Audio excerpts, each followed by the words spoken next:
What's up, PokeMoshPit, NBZ here, and today's match is a relatively quick one. I'm using a combination that I do like to abuse frequently. Is the combination of Rain with Trick Room, so aptly named Rain Room, one of my favourite things to abuse in the current meta game.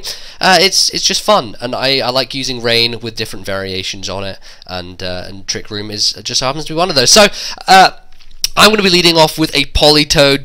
This isn't your standard Politoed. It's kind of something I decided to randomly use. It's sub 3 attacks. I think it's timid, so it's not that powerful. But sub on standard, Politoed can work really nicely, and it works against a couple of leads here and there and stuff. So he's leading off with Virizion, and he's going to Swords Dance on the first turn, which is really scary, actually. I mean, I don't have a lot on this team that can handle Virizion that well, and I mean, setting up generally on the first turn is not a good idea, but looking at my team, he actually can do quite a bit of work to me with Virizion if he plays it correctly. But I'm going to let Politoed die because I really don't want him setting up anything else upon switch out, and I don't want to take a hit with anything. So I go into Wobbuffet, and here was kind of the crucial moment as to whether I was going to predict him to go for the physical move and try and bounce it back at him, or just to see whether he's going to be greedy and go for the Swords Dance and encore him. He does decide to be greedy, which is fantastic because I encore him into the Swords Dance.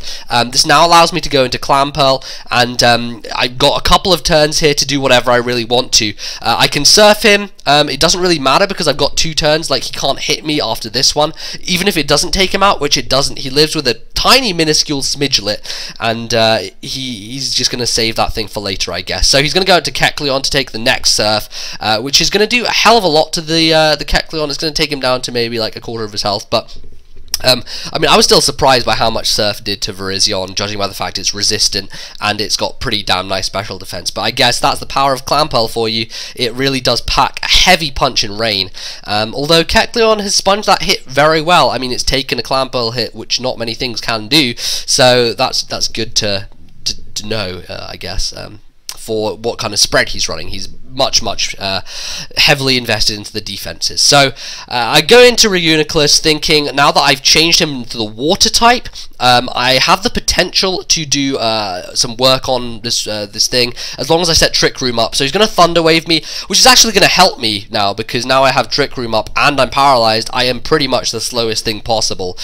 So I can now outspeed him on this turn, go for a Thunder. If I don't take him out, then I guess I can just spam it and keep going, because I doubt he'll be able to recover more than Thunder is doing. So I go for it, and it does a lot. I mean, it doesn't quite take him out, but I do manage to paralyze him, which kind of brings into effect the potential of going for, para hacks and stuff happening.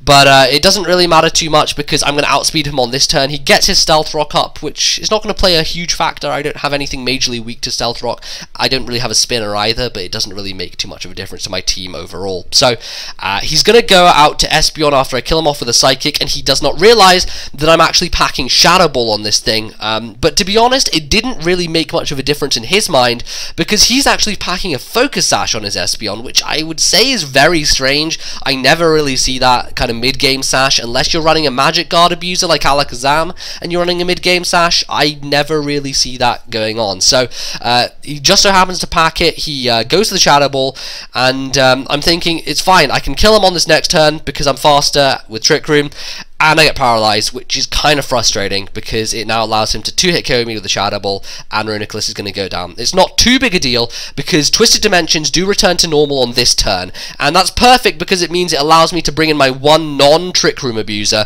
which is Choice Banded Floatzel. This thing isn't Swift Swim because obviously that's banned in Rain.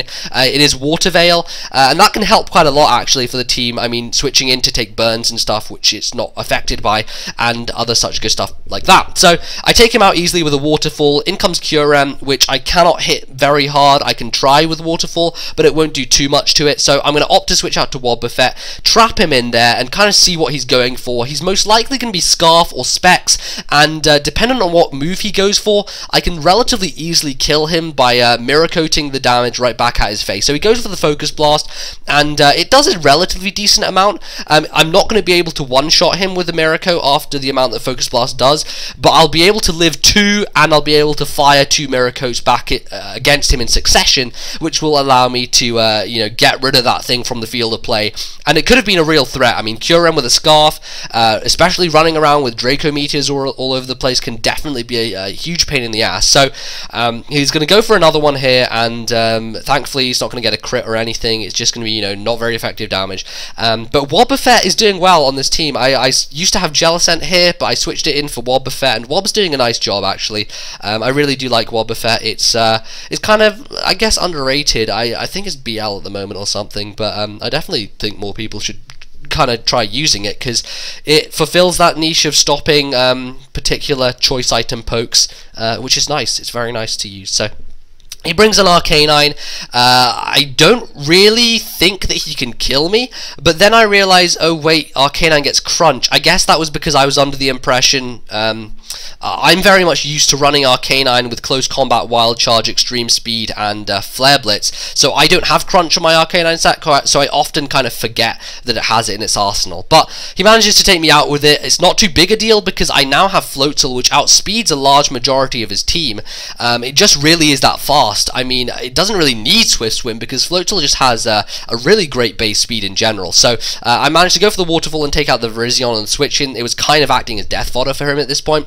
He does have Scizor here, and I'm thinking this Waterfall should take him down to like red health at least. I mean, normal Scizor, it would do that much, but it does a really disappointing amount, and I'm adamant with Choice Band. That does a really disappointing amount with the Rain Boost and everything. So judging by the fact he doesn't kill me with X Scizor, he's most likely running a very defensively based Scizor set, and he isn't carrying Bullet Punch either, which I found a real surprise. So I'm actually able to take out that Scizor, and his last guy's an Arcanine, which Floatzel will be able to do some work on, clean the field of the Arcanine, and I believe that's going to be the game, as it is his last poke. But yeah, I guess it was a relatively fun match. I have a few games like with this team, and it's a fun team to use, you know. It's difficult to pull off against a full-on OU team, which of course he wasn't using. He was just using a mix of dudes, some random crap here and there. But it's definitely a really fun team to use, and it's quite anti-meta game. You know, Trick Room generally tends to fill that gap of being a relatively anti-meta game style of play. So yeah, it's good. So anyway, if you did enjoy this game, you can go check out my channel. The link will be in the description below. I post content of this sort 4 days a week, so I hope you will go do that. If not, you can leave a like for the Mosh Pit and sub it if you so wish to. Otherwise, I'll see you guys next time I upload here, whenever that may be. So thanks for watching, guys. Have a good day, and I will see you later. Goodbye.